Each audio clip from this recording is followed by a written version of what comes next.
ವಿಜಯಪುರ ಜಿಲ್ಲೆಯ ಕನ್ನೂರು ಗ್ರಾಮದ ಶಾಂತಿ ಕುಟೀರ ಮತ್ತು ಸುರಾಜ್ಯ ಸಂಸ್ಥೆಗಳ ಸಂಸ್ಥಾಪಕ ತತ್ವಜ್ಞಾನಿ ಮಹಾನ್ ಸಂತರಾದ ಶ್ರೀ ಸಮರ್ಥ ಸದ್ಗುರು ಗಣಪತರಾವ್ ಮಹಾರಾಜರ 116ನೇ ಜನ್ಮೋತ್ಸವ ಹಮ್ಮಿಕೊಳ್ಳಲಾಗಿದೆ ಎಂದು ಕನ್ನೂರಿನ ಶಾಂತಿ ಕುಟೀರ ಟ್ರಸ್ಟ್ ಅಧ್ಯಕ್ಷ ಗೋವಿಂದಲಾಲ್ ಬಾಹೆತಿ ಹಾಗೂ ಖಜಾಂಚಿಗಳಾದ ಸತೀಶ್ ತಿಕೋಟ್ಕರ್ ಹೇಳಿದರು. ವಿಜಯಪುರ ನಗರದಲ್ಲಿ ಮಾಧ್ಯಮಗೋಷ್ಠಿಯಲ್ಲಿ ಮಾತನಾಡಿದ ಅವರು, ಆಗಸ್ಟ್ 30ರಿಂದ ಸೆಪ್ಟೆಂಬರ್ 7ರವರೆಗೆ ಕನ್ನೂರು ಗ್ರಾಮದ ಶಾಂತಿ ಕುಟೀರದಲ್ಲಿ ವಿವಿಧ ಧಾರ್ಮಿಕ ಹಾಗೂ ಸಾಂಸ್ಕೃತಿಕ ಕಾರ್ಯಕ್ರಮಗಳು ನಡೆಯಲಿವೆ. ಅದಕ್ಕಾಗಿ ಹೆಚ್ಚಿನ ಸಂಖ್ಯೆಯಲ್ಲಿ ಭಕ್ತರು, ಸಾರ್ವಜನಿಕರು ಆಗಮಿಸಿ ಕಾರ್ಯಕ್ರಮದಲ್ಲಿ ಭಾಗವಹಿಸಿ ಎಂದು ಮನವಿ ಮಾಡಿದರು.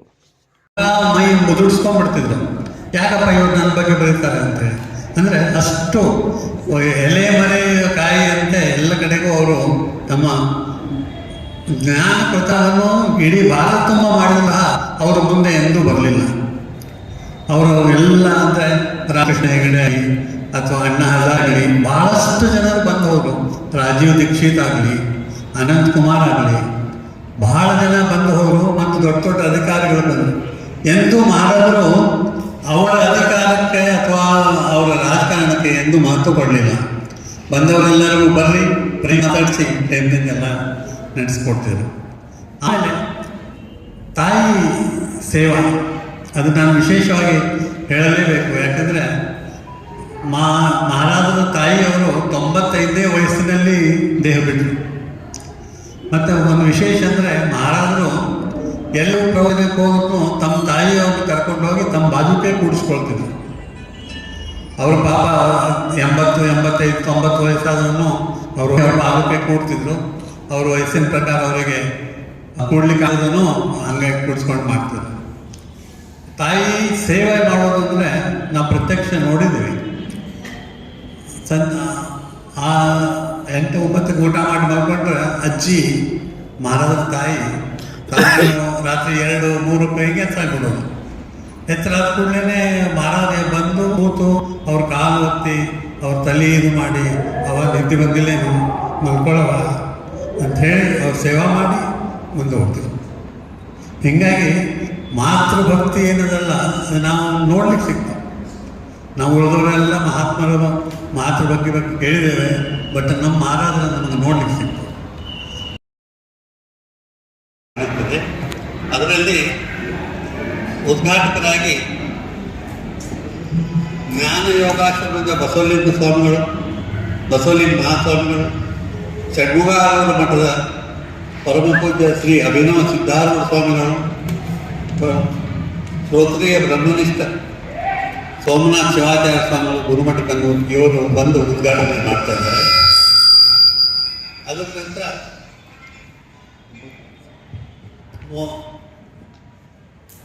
30 ವರ್ಷಕ್ಕೆ ಪ್ರಭು ಸಾರಂಗದೇವ ಶಿವಾಚಾರ್ಯರು, ಸಾರಂಗಮಠ ಸಿದ್ದಿಗೆ ಅವರು ಬರ್ತಾ ಇದ್ದಾರೆ. ಡಾಕ್ಟರ್ ಆರ್ತಿ ವಿ ಸಂಸ್ಕೃತಿ ಚಿಂತಕರು, ಮುಖ್ಯಸ್ಥರು, ವಿಭು ಅಕಾಡೆಮಿ ಬೆಂಗಳೂರು ಅವರು ಬರ್ತಾ ಇದ್ದಾರೆ. ಅವತ್ತೇ ಸಂಜೆಗೆ ಶಿವಾನುಭವ ಚರಮೂರ್ತಿ ಶಿವರುದ್ರ ಮಹಾಸ್ವಾಮಿಗಳು, ಬೇಲಿಮಠ ಮಹಾಸಂಸ್ಥಾನ ಅವರು ಬರ್ತಾ ಇದ್ದಾರೆ. ಸಂಜೆಗೆ ಸಾಂಸ್ಕೃತಿಕ ಕಾರ್ಯಕ್ರಮವನ್ನು ಪ್ರತಿ ದಿವಸ ಇಟ್ಕೊಂಡಿದ್ದಾರೆ. ಸಾಂಸ್ಕೃತಿಕ ಕಾರ್ಯಕ್ರಮದಲ್ಲಿ ಪಂಡಿತ್ ಜಯತೀರ್ಥ ಮೇವುಂಡಿ ಹುಬ್ಬಳ್ಳಿಯವರಿಂದ ಭಕ್ತಿ ಸಂಗೀತ ನಡೀತಾ ಇದೆ. 1ನೇ ತಾರೀಕಿಗೆ ಜಗದ್ಗುರು ಶ್ರೀ ಸದಾಶಿವಾನಂದ ಮಹಾಸ್ವಾಮಿಗಳು, ಶಿವಾನಂದ ಬಹಳಮಠ ಬ್ರದರ್, ಆಮೇಲೆ ವೇದ ಬ್ರಹ್ಮ ಶ್ರೀ ರಾಮನಾರಾಯಣ ಅವಧಾನಿ ಮದ್ದೂರವರು, ಡಾಕ್ಟರ್ ತೇಜಸ್ವಿನಿ ಅನಂತ್ ಕುಮಾರ್ ಅಧ್ಯಕ್ಷರು, ಅದಮ್ಯ ಚೇತನ ಬೆಂಗಳೂರು ಇವರು ಬರಲಿದ್ದಾರೆ. ಸಂಜೆ 5 ಗಂಟೆಗೆ ಸದ್ಗುರು ಜ್ಞಾನರಾಜ ಮಾಣಿಕ್ ಪ್ರಭು ಮಹಾರಾಜ್ ಇವರಿಂದ ಪ್ರವಚನ ನಡೀತಾ ಇದೆ. ಆಮೇಲೆ 6:30ಕ್ಕೆ ಸ್ತೋತ್ರಗಾನ ವ್ಯಾಖ್ಯಾನ ಕಾರ್ಯಕ್ರಮ, ಅದನ್ನು ನಡೆಸಿಕೊಡುವವರು ಕಲಾಶ್ರಯಿ ಸಾಂಸ್ಕೃತಿಕ ವೇದಿಕೆ ಕಥಗಾಲ ಮಠ, ನೇತೃತ್ವ ಸಂಸ್ಕೃತ ಸಂಗೀತ ವಿದ್ವಾನ್ ಡಾಕ್ಟರ್ ಕೆ ಗಣಪತಿ. 2ನೇ ತಾರೀಕಿಗೆ ಪರಮಪೂಜ್ಯ ಶ್ರೀ ವಿಶ್ವನಾಥ ಚಕ್ರವರ್ತಿ ಸ್ವಾಮೀಜಿ, ಶ್ರೀ ಕ್ಷೇತ್ರ ಆನಂದನ ಅಂಗಡಿಯವರು ಬರಲಿದ್ದಾರೆ.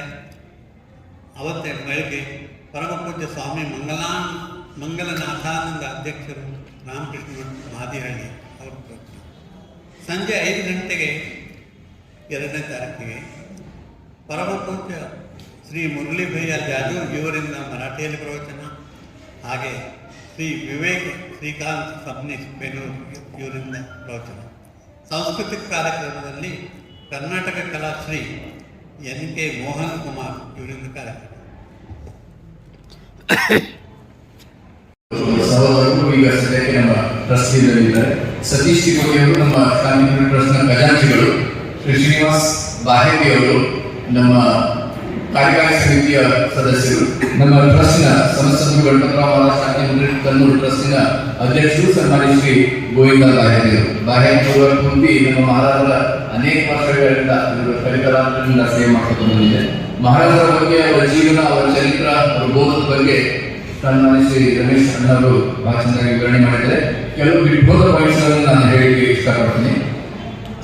ಮಹಾರಾಜರು ಈ 114ನೇ ಜನ್ಮ ಮಹೋತ್ಸವ, ಅವರ ಜೀವನ, ಅವರ ಚರಿತ್ರೆ, ಅವರ ಶಿಷ್ಯರ ಜೊತೆಗೆ ಹೇಗೆ ಅವರ ಒಡನಾಟ ಇತ್ತು, ಇದೊಂದು ಅಂದ್ರೆ ಅವ್ರಿಗೆ ಗೊತ್ತಿಲ್ಲ. ಮಹಾರಾಜರನ್ನ ಎಲ್ಲಿಬೇಕಾಗಿದ್ದ ಪ್ರಸಿದ್ಧಿ ಪರಾನಂತರು ಅವ್ರ ಬಗ್ಗೆ ಒಂದು ಸಣ್ಣ ಇನ್ಸಿಡೆಂಟ್ ಹೇಳಿ ನನ್ನ ಮಾತು ಮುಗಿಸ್ತೀನಿ. SK ರಾಮಚಂದ್ರ ರಾಯರಂತ ಪ್ರಕಾಂಡ ಪಂಡಿತರು, ಷಟ್ಶಾಸ್ತ್ರ ವೇದಾಂತವನ್ನು ಅಧ್ಯಯನ ಮಾಡಿದ್ರು. ಅವರು ಒಂದ್ಸಲ ಬೆಂಗಳೂರಿನಲ್ಲಿ ಜಹಾಗೀರ್ದಾರ್ ಅವ್ರ ಕಡೆ ಹೋಗಿ ಕೇಳ್ತಾರೆ, ಅಲ್ಲ ನೀವು ವಿಜಯಪುರ ಜಿಲ್ಲೆಯಲ್ಲಿ ಗಣಪತರಾವ್ ಮಹಾರಾಜ ಬಂದೆ ನಿಮ್ಗೆ ಕೇಳಿದಾಗ, ಹೌದು ನಾನು ಆ ಶಿಕ್ಷಣ ಏನಾಗಬೇಕಾಗಿತ್ತಲ್ಲ. ಅವ್ರು ಬರೆದ ಪುಸ್ತಕಗಳು ಅವಾಗ ಈ ಸುಲಭವಾಗಿ ಬರೆದಿರಲಿಲ್ಲ. ಅವಾಗ ಸಾಧಕರ ದಾರಿದೀಪ, ಅನುಭವ, ಜ್ಞಾನ, ಇಂಥ ಒಂದು 3-4 ಪೀಡಿ ಗ್ರಂಥಗಳಿತ್ತು. ಅದನ್ನ ಕರೆಸ್ಕೊಂಡು SK ರಾಮಚಂದ್ರ ಓದ್ತಾರೆ. ಓದಿ ತಾವೇ ಸ್ವತಃ ಜಹಾಗೀರ್ದಾರ್ ಹತ್ರ ನಡ್ಕೊಂಡು ಬಂದು ಹೇಳ್ತಾರೆ, ಕನ್ನೂರು ಗಣಪತರಾವ್ ಮಹಾರಾಜರು ವಿಶೇಷವಾದಂತಹ ಪರಮಾತ್ಮನ ಹೊಳಪು ಕಂಡವರು. ಯಾಕಂದ್ರೆ ವೇದಾಂತಂತಹ ವಿಷಯ ಕಬ್ಬಿಣದ ಕಡಲೆ ಇಂತಹ ಸುಲಭವಾಗಿ ಹೇಳಿದಾಗ, ನಾನೇ 106 ಗ್ರಂಥಗಳನ್ನ ವಿಮರ್ಶೆ ಮಾಡಿದ್ದೀನಿ, 16 ಗ್ರಂಥಗಳನ್ನ ಬರೆದಿದ್ದೀನಿ. ಆದ್ರೆ ವೇದಾಂತಂತಹ ಕಠಿಣ ವಿಷಯ ಇಷ್ಟು ಸುಲಭವಾಗಿ ಬಂದವರು ಕನ್ನೂರು ಗಣಪತರಾವ್ ಮಹಾರಾಜರು ಮಗಲಿಗೆ. ಅಷ್ಟೇ ಅಲ್ಲ, ಅವಧೂತ ಅಂತ ಒಂದು ಡಾಕ್ಯುಮೆಂಟರಿ ಮಾಡ್ತಾರೆ. ಅದರೊಳಗೆ ಅದನ್ನು ಪ್ರಸ್ತಾವನೆ ಒಳಗೆ ಕೊಡ್ತಾರೆ. ವಿಕಿಪೀಡಿಯಾ ಭಾರತ ದೇಶದ ಅವಧೂತರ ಸಾಲಿನಲ್ಲಿ ಕನ್ನೂರು ಗಣಪತರಾವ್ ಮಹಾರಾಜರಿಗೆ ಉಳಿಸ್ತಾರೆ. ಅವರು ಮಹಾರಾಜರು ಎಷ್ಟೋ ಜನಕ್ಕೆ ನಮ್ಮ ಶಾಂತಿ ನಿಕೇತನದಲ್ಲಿ ಇಲ್ಲೋ 25 ಕಿಲೋಮೀಟರ್ ದೂರ ಇದ್ರು ಕೂಡ ಇಂಥ ಒಂದು ದೊಡ್ಡ ಆಶ್ರಮ ಇದೆಯಲ್ಲ ಅಂತ ಅನಿಸಿದೆ. ಅವರು ಹೇಗೆ ಭೂತದಯ ಆಯಿತು, ತಾಯಿ ಗೋಶಾಲೆ ಅವರು ಎಷ್ಟು ಕಾನ್ಫಿಡೆಂಟ್ ಹೇಳಿದ್ದಾರೆ. ಒಂದು ಮಾತು ಮಾತ್ರ ದಯವಿಟ್ಟು ಗಮನಿಸಬೇಕು, ಯಾವುದೇ ಒಬ್ಬ ವ್ಯಕ್ತಿ ನನ್ನ ಜೀವನದ ಅವಲೋಕನೆ ಮಾಡಿರಿ, ಅದನ್ನ ಆ ತಪ್ಪುಗಳನ್ನು ನೀವು ತಿಳ್ಕೊಳ್ರಿ, ಅದನ್ನ ಪ್ರಚಾರ ಮಾಡಿ ಅಂತ ಯಾರು ಹೇಳ್ತಾರೆ ಹೇಳಿ. ಅದು ಬರೀ ಬಾಯಿ ಮಾತು ಹೇಳಿಲ್ಲ, ಎಷ್ಟೋ ಮಂದಿ ಬರೀ ಬಾಯಿ ಮಾತು ಹೇಳ್ತಾರೆ. ನಿನ್ನ ಬ್ಲ್ಯಾಕ್ ಅಂಡ್ ವೈಟ್ ರೈಟಿಂಗ್ ಅಲ್ಲಿ ಹೇಳಿದ್ದಾರೆ, ನನ್ನ ಉಚ್ಚ ಆಧ್ಯಾತ್ಮಿಕ ಸ್ಥಿತಿ, ನನ್ನ ಜೀವನದ ಅವಲೋಕನೆ ಮಾಡಿ, ಅಭ್ಯಾಸ ಮಾಡಿ, ಅದನ್ನ ಅನುಭವಿಸಿ. ನಾವು ಎಷ್ಟೋ ಜನರನ್ನ ನೋಡ್ತೀವಿ, ಅವರ ಜೀವನ ಚರಿತ್ರೆ, ಆತ್ಮಚರಿತ್ರೆ ಏನೋ ಬೇರೆ ಬಂದಿರ್ತಾವೆ. ಅದು ನನ್ನ ಸ್ಪಾಟ್ಲೆಸ್ ಜೀವನ ನಡೆಸಿದವರು ಸಮರ್ಥ ಗಣಪತರಾವ್ ಮಹಾರಾಜ್. ಅವರ 5 ವರ್ಷಕ್ಕೊಂದ್ಸಲ ಒಂದು ವಿಶೇಷ ಸಪ್ತಾಹ ಮಾಡ್ತಿದ್ವಿ. ಕರ್ನಾಟಕ, ಮಹಾರಾಷ್ಟ್ರ, ಗುಜರಾತ್, ಬೇರೆ ಬೇರೆ ಕಡೆಯಿಂದ ಸಂದರ್ಭ ಬರ್ತಾ ಇದ್ದಾರೆ, ನಮ್ಮ ಕಡೆ ಇದ್ದೇವೆ. ಆಮೇಲೆ ದಯವಿಟ್ಟು ನಮ್ಮಲ್ಲಿ ಒಂದು ವಿನಂತಿ ಏನಂದ್ರೆ, ನಮ್ದು ಒಂದು ಅಫಿಷಿಯಲ್ ಇಮೇಲ್ ಐಡಿ ಅದರಿಂದ ನಮ್ಗೆ ಎಲ್ಲರಿಗೆ ಕರೆಯೋದು, ಅದರಿಂದ ನಾವು ದಿವಸ ಅಪ್ಡೇಟ್ ಮಾಡಿಸಿ, ದಯವಿಟ್ಟು ನೀವು ಅದನ್ನ ಆದಷ್ಟು ಪತ್ರಿಕೆಗೆ ತಗೋಬೇಕಂತ ವಿನಂತಿ ಮಾಡ್ತಾ ಇದ್ದೀವಿ.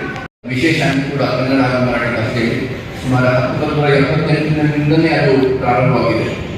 ಅಂತಹ 45-46 ವರ್ಷದ ಹಿಂದಿನ ಪತ್ರಿಕೆ, ಅದೊಂದು ವಿಶೇಷ ಅಂಕನೂ ಬರ್ತಾ ಇದೆ. ಮಹಾರಾಷ್ಟ್ರ ಪುಸ್ತಕಗಳನ್ನ ಡಿಜಿಟಲೈಸ್ ಮಾಡಿದ್ವಿ, ಡಿಜಿಟಲ್ ವರ್ಷನ್ ಕೂಡ ಬರ್ತಾ ಇದೆ.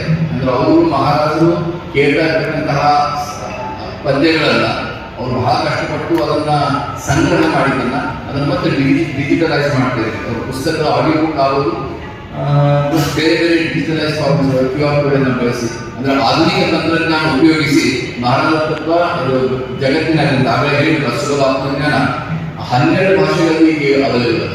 ಅಂದ್ರೆ ನಮ್ಮ ಕನ್ನಡ, ಮರಾಠಿ, ಹಿಂದಿ, ಇಂಗ್ಲಿಷ್, ಗುಜರಾತಿ, ತಮಿಳ್, ಸಂಸ್ಕೃತ್, ಅಷ್ಟೇ ಅಲ್ಲದೆ ಇಂಗ್ಲಿಷ್, ಫ್ರೆಂಚ್, ಸ್ಪ್ಯಾನಿಷ್, ಜರ್ಮನ್, ಹೀಗೆ ಸಂಸ್ಕೃತದಲ್ಲಿ ಭಾಷಣ ಮಾಡ್ತಾರೆ.